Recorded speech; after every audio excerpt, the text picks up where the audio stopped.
దాని నుంచి మా పిల్లల పుస్తకాలు దెంకొచ్చి ఏమన్నా తాకట్టు పెట్టి మీకేమన్నా మీ నియోజకవర్గాలు లేకపోతే మీ ప్రాంతాలు అభివృద్ధి చేసేదానికి మేము వస్తామేమన్నా?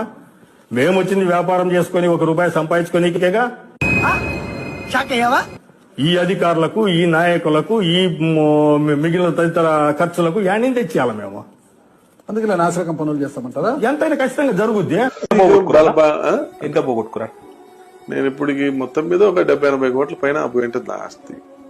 ఎలక్షన్లకు అయితేనేమి మీ గవర్నమెంట్ రాజకీయాలకు వచ్చి ఈసారి మీరు ఎమ్మెల్యే అవుతున్నారు కదా, 80 కోట్లు ఒక 2 సంవత్సరాలు మీరు సంపాదించుకోవాలి. అంతలా గవర్నమెంట్ ఉన్నప్పుడు నేను ఏం సంపాదించుకోలేకపోయినా ఇప్పుడే రేపు వస్తే ఏం పొడుస్తా నేను. కాకపోతే నాకేదో దేవుడు పునర్జన్మిచ్చిండు.